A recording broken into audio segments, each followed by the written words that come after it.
मित्रों, बहुत बार ऐसा देखने को मिलता है कि जो व्यक्ति भगवान की अधिक पूजा पाठ करता है और अच्छे कर्म करता है, वह भी कई बार परेशान और दुखी रहता है।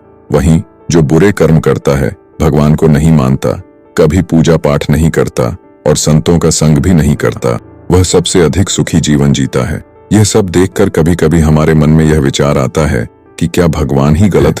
यह कोई कहानी नहीं है, ऐसा बहुत से लोगों के साथ होता है। आज हम इस वीडियो में आपको इसके पीछे का कारण बताएंगे। इसका उत्तर स्वयं भगवान शिव ने दिया है। भगवान शिव ने शिव पुराण के माध्यम से देवी पार्वती को यह स्पष्ट रूप से समझाया कि जो अधिक पूजा पाठ करता है वह दुखी और परेशान क्यों रहता है और क्यों उसे इतनी परीक्षाओं से गुजरना पड़ता है, जबकि भगवान को न मानने वाला और अधर्म की राह पर चलने वाला व्यक्ति खुश और बेफिक्र दिखाई देता है। तो चलिए आज की इस वीडियो की शुरुआत करते हैं। सभी साथियों को मेरी तरफ से नमस्कार। दोस्तों, यदि आपने अभी तक हमारे चैनल को सब्सक्राइब नहीं किया है तो चैनल को सब्सक्राइब करें और बेल आइकन को जरूर दबाएं ताकि हमारा अगला वीडियो आप तक आसानी से पहुंच सके। साथ ही अगर आप भगवान शिव के सच्चे भक्त हैं तो कमेंट में हर हर महादेव जरूर लिखें। साथियों, यह बात द्वापर युग की है। जब भी पार्वती के मन में कोई दुविधा होती थी तो वह शिव भगवान के पास पहुंच जाती थी। एक बार की बात है, पार्वती ने भगवान शिव के समीप आकर कहा कि वह एक सवाल को लेकर दुविधा में है और इसका उत्तर वह भगवान शिव से चाहती हैं।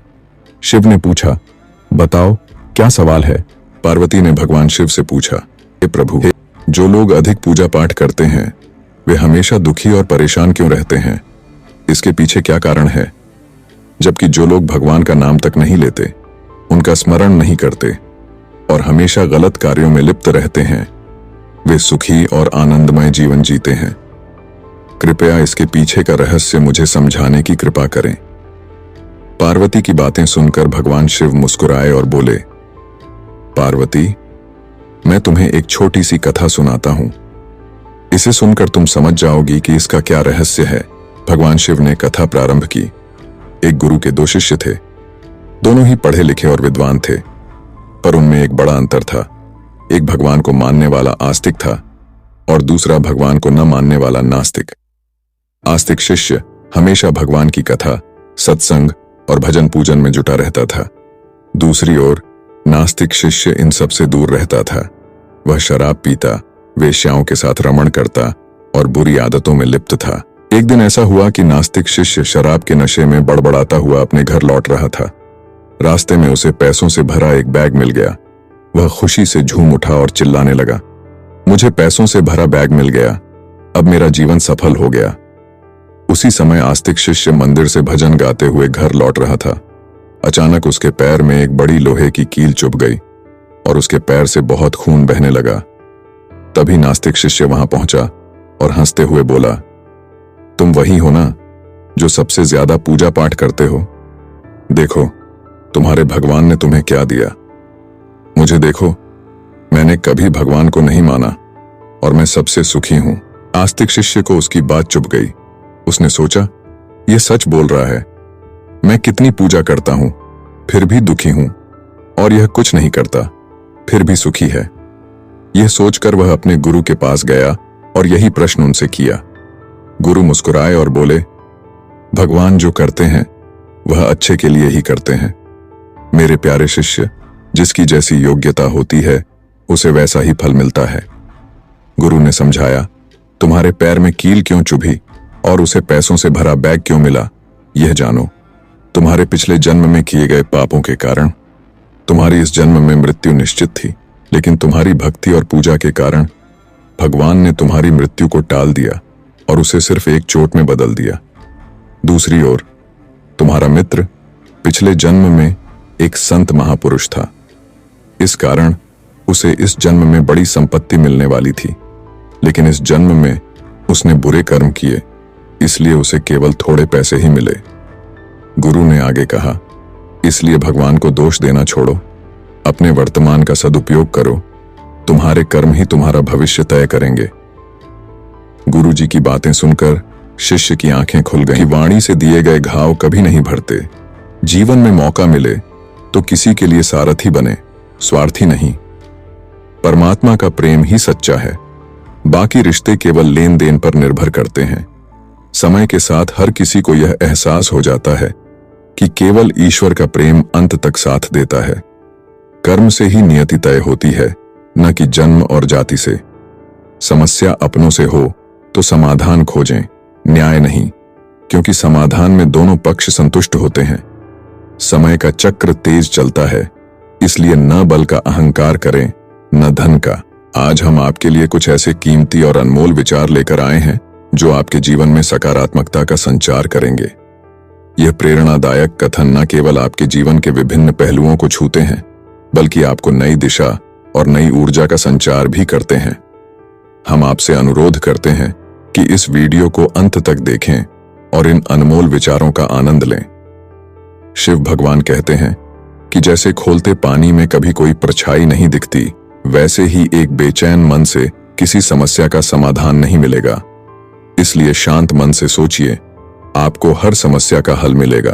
प्रार्थना शब्दों से नहीं, हृदय से होनी चाहिए, क्योंकि ईश्वर उनकी भी सुनते हैं जो बोल नहीं सकते। रंग छोड़ते कपड़े और रंग बदलते लोग चाहे कितने भी ब्रांडेड हों, दिल से उतर ही जाते हैं। करो दिल से सजदा तो इबादत बनेगी, माँ बाप की सेवा अमानत बनेगी। खुलेगा जब तुम्हारे गुनाहों का खाता, तो माँ बाप की सेवा जमानत बनेगी। मन का झुकना बहुत जरूरी है। केवल सिर को झुकाने से परमात्मा को प्राप्त नहीं किया जा सकता। हर इंसान के जीवन में एक समय ऐसा जरूर आता है जब उसे सच्चे दिल से यह महसूस होता है कि इस दुनिया में ईश्वर के अलावा कोई अपना नहीं है। न जाने कैसे पत्थर की मूर्ति के लिए अपने घर में जगह बना लेते हैं वे लोग, जिनके घर में माँ बाप के लिए कोई जगह नहीं होती। किसी की मजबूरियों पर मत हंसिए, कोई मजबूरियां खरीद कर नहीं लाता। डरिए वक्त की मार से, बुरा वक्त किसी को बताकर नहीं आता। करीबी और गरीबी का सिखाया हुआ सबक इंसान को अंदर से बदलने पर मजबूर कर देता है। जिस तरीके से बात करते हो, उस तरीके से सुनना भी पसंद करो। ईश्वर को अपना सबसे करीबी दोस्त बना लो, क्योंकि परमात्मा ही ऐसा है जो तब साथ देता है जब सारी दुनिया हमारा साथ छोड़ देती है। आप कितना भी अच्छे दिखने की कोशिश कर लें, अगर आप मन से सच्चे नहीं हैं, तो ईश्वर आपका साथ नहीं देगा। शिव भगवान कहते हैं कि इंतजार करने वालों को उतना ही मिलता है जितना कोशिश करने वाले पीछे छोड़ देते हैं। जब तक आप कोशिश करना नहीं छोड़ते, आप हार नहीं सकते। जो आपका है वह आपको मिलकर ही रहेगा, फिर चाहे उसे छीनने के लिए पूरी दुनिया एक हो जाए। समय जब न्याय करता है तो गवाहों की जरूरत नहीं पड़ती, क्योंकि न्यायाधीश गलत हो सकते हैं, द्वारकाधीश नहीं। अमीरी गरीबी से इसका कोई लेना देना नहीं। रोने वाले महलों में भी रोते हैं, और किस्मत में खुशी हो तो झोपड़ी में भी हंसी गूंजती है। काश बनाने वाले ने थोड़ी और होशियारी दिखाई होती, इंसान थोड़े कम और इंसानियत थोड़ी ज्यादा बनाई होती। विश्वास में वह शक्ति है जिससे उजड़ी हुई दुनिया में प्रकाश लाया जा सकता है। विश्वास पत्थर को भगवान बना सकता है, और विश्वास भगवान के बनाए इंसान को पत्थर दिल बना सकता है। कर्म ध्यान से कीजिए। ना तो किसी की दुआ खाली जाती है और ना ही किसी की बद्दुआ, क्योंकि कर्म के पास ना तो कागज है ना किताब है, लेकिन किसको क्या वापस करना है उसका सारा हिसाब है। किसी की यादों में घुट घुट कर मरने से अच्छा है कि आप अपनी ताकत को अपने लक्ष्य पर लगाएं और इतने सफल बन जाएं कि एक दिन आपको छोड़ने वाला पछताने लगे। कामयाब व्यक्ति की चमक लोगों को दिखाई देती है, उसने कितने अंधेरे देखे हैं यह कोई नहीं जानता। जो लोग वक्त देखकर आपको इज्जत देते हैं, वे लोग आपके अपने नहीं होते, क्योंकि वक्त देखकर तो बस मतलब पूरे होते हैं। इतना कमजोर मत बनो कि कोई आपको तोड़ सके, बल्कि इतना मजबूत बनो कि आपको तोड़ने वाला खुद ही टूट जाए। दुख के दस्तावेज हों या सुख की वसीयत, गौर से देखेंगे तो उन पर अपनों के ही दस्तखत मिलेंगे। जुबान के मीठे और दिमाग से जहरीले शकुनी से बचिए, वरना महाभारत आपकी जिंदगी में भी हो सकता है।